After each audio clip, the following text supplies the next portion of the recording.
Hi, this is Peter Vekselman. So I want to tell you a little bit about the weekend that we just spent here with our family, but I also want to tell you something that I think is going to hit home with a lot of you all, especially for those of you that are kind of teeter-tottering in this business. And you're thinking, should I be in, should I be out, should I go forward, or should I not? So first of all, let me tell you a little bit about the weekend we had. We spent it at our lake house, which is just about 20 minutes down the road from our main house here.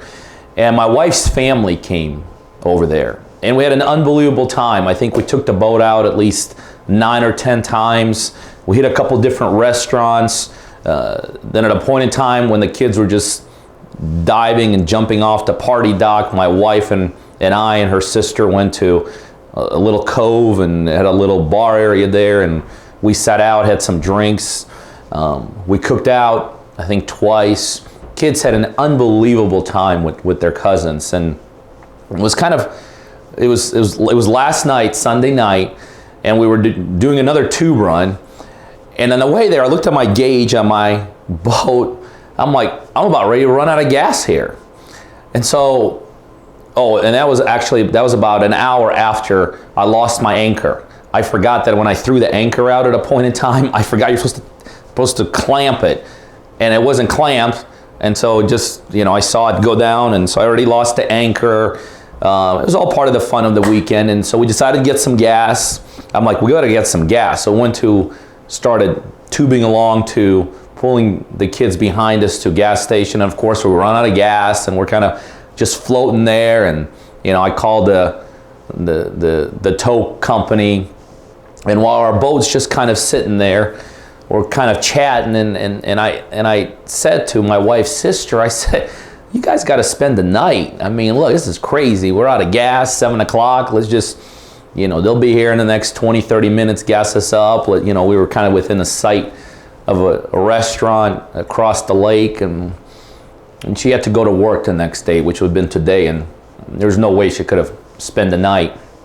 And if she was here, I tell her this, so I'm not saying anything that she wouldn't agree to. I know she absolutely works because she has to work. And I know that she does it not because she loves doing it. She does it because she has to do it. So that brings me to the point of what I want to talk to you about, why people quit real estate. So let's talk about some kind of common reason that we all felt of why we want to quit this business. And I've been through these. Frustration, that's a huge thing. People get frustrated, and I can tell you it's a frustrating business. It's a frustrating business at any level. So especially in the beginning, when you don't have a ton to show for it, frustration drives a ton of people out of this business. Lack of success. Lack of success is another huge thing in this business that drives people out. They kind of put these mile markers on themselves in this business, and like, well, if in the next 3 months I don't make it, I'm going to quit. Or if in the next couple weeks I don't get some results, I'm going to quit. And so they put these imaginary mile markers. Nobody really knows where to get these mile markers from, and everybody's got their own. But lack of success drives a ton of people out of this business.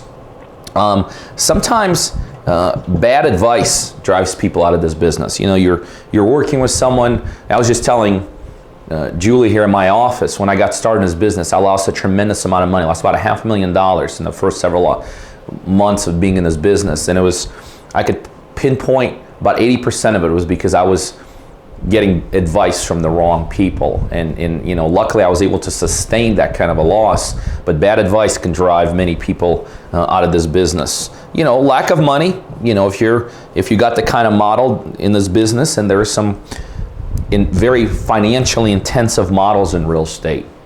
If you want to be a builder, if you want to be a rental person, other things, maybe buy, fix, and sell. So a lack of funds can potentially, if you're not setting things up where you don't need to utilize your own money, but if you already made a commitment, and so this could be a big deterrent in terms of going forward. But here's something else that drives people out of this business that is absolutely ludicrous in my mind, and this is this. They do not want to do some aspect of this business. And so this brings me to another conversation I had recently with somebody, and they're like, oh man, I'm quit, I'm done, I'm not doing this anymore, and because such and such happened, and I don't want to do that. Actually, in this conversation related to them taking phone calls from sellers. But it could be any function of things. It could be you may not want to be the person that has to figure out repairs on your projects. You may not be the person that likes dealing with real estate agents. You may not like doing marketing. You may not want to negotiate. There's a bunch of things that could be done in this business that really have to be done in this business. And hey, let's face it, they're not really fun things. I got it. But a lot of people use those things of I don't want to do that as a reason to drive themselves out of the business. That's a bad decision, because here's the good news about it. Anything you don't want to do in this business, you can get somebody else to do. You have to think beyond what it is that you're doing yourself. For instance, in my business, there's days we take 1,000 seller calls a day right in this office here. You think I want to take 1,000 seller calls a day? No, but I've positioned myself in such a way that I have people taking 1,000 seller calls a day. In an operation my size, sometimes we do 10 inspections on a daily basis, where somebody goes out there, takes pictures of a property, does a quick repair estimate. You think I want to do that? Absolutely not, but I'm smart enough to know how to set myself up to have other people do it. A necessity, I got it, but it's possible to set yourself up, leverage other people that they do it. I don't particularly want to necessarily sell properties that I own. But a bunch of my properties get sold, a ton of them, an overwhelming amount of them get sold. Guess what? I have people to do it. So here's the bottom line. Do not ever confuse of not wanting to do something. Don't use that as a reason to quit this business. Because all you have to do is get beyond doing it yourself and understand that you could leverage any single aspect of this business, any component, any function, anything that you need that you don't want to do yourself. The great news is that somebody in this business can do it for you. That's called leverage. You hear me talk about it all the time. Leveraging your time, your effort, your ability, or your inability through other people. Do not ever not wanting to do something be a legitimate excuse for you to quit something, especially this business. This business gives you the ability to leverage. So think about that.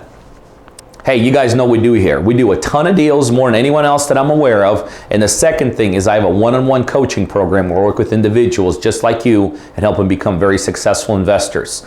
So number one, if you're a buyer in the Georgia market, or other buyers in the Georgia, other buyers in the Georgia market looking for deals, you need to be on our wholesale list. Where on a daily basis, you're going to get equity type of deals and ROI type of deals. By now, you should see my email scrolling across the screen. Just send me an email directly. Say, just add me to the buyers list. Make sure your contact information is right in there. The second thing is if you want to be a successful investor, whether you're brand new or you're already an investor that's doing deals, but now you need to move up the food chain, I know I could help you do that. Again, you could send me an email directly and learn more about my one-on-one coaching program, or you can go right to the link below this video to my personal website, www.coachingbypeter, and there you'll see more about what I can do, how I've helped other people, and what I could do to help you. Remember, do not let the fact that you don't want to do something in any way, shape, or form drive you out of being a successful investor.